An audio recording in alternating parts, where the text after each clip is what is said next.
Europe 1. Le vrai faux, bonjour Géraldine Vosner. Bonjour Patrick, bonjour à tous. Les syndicats unis contre le président des riches. Vous verrez le slogan inscrit sur les banderoles aujourd'hui et cet épouvantail embarrasse le président Macron. C'est une caricature pour le président de l'Assemblée, François de Rugy. La politique du gouvernement profite à tout le monde.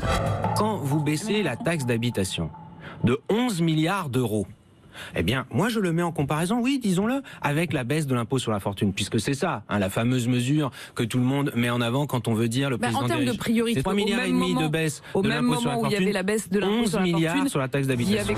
Vous attaquez un gros dossier là, Géraldine. Les plus riches ne sont pas mieux lotis que les autres, vrai ou faux? Mais c'est faux et la comparaison est vraiment maladroite parce que l'enveloppe de la taxe d'habitation, 17 millions de ménages vont se la partager contre 300 000 pour celle de l'ISF. Le gain moyen ne sera évidemment pas le même. C'est un choix politique pour relancer l'économie qui reste visiblement difficile à assumer. Car oui, les mesures votées pour 2018 vont profiter aux plus riches. 100 000 contribuables devraient continuer à payer l'impôt sur la fortune immobilière qui va remplacer l'ISF et la flat tax sur les revenus du capital profitera aussi à une minorité. Difficile à chiffrer parce que Bercy n'a pas de données fiables sur les patrimoines. On sait quand même que l'impôt qu'acquittaient ces 350 000 contribuables va baisser de 3,2 milliards en 2018, auquel il faut ajouter 1,3 milliard de pertes dues à la flat tax. En tout, ce sont donc 4,5 milliards qui seront rendus l'an prochain aux Français les plus riches. Le gain moyen atteint 12 000 euros quand les autres, ceux qui vont voir baisser leur taxe d'habitation,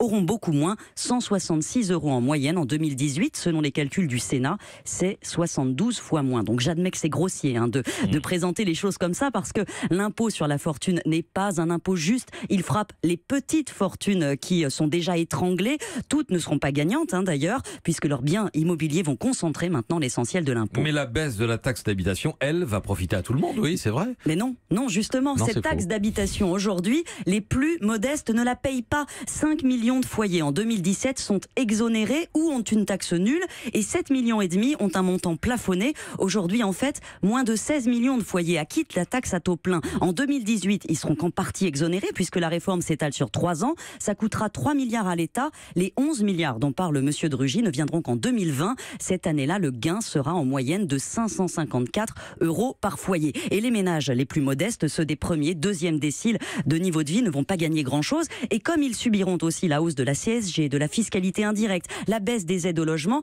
il n'est pas certain qu'ils s'y retrouvent. Et c'est cette inquiétude que vous allez entendre aujourd'hui dans la rue. Merci à vous, Géraldine Vosner. Europe 1.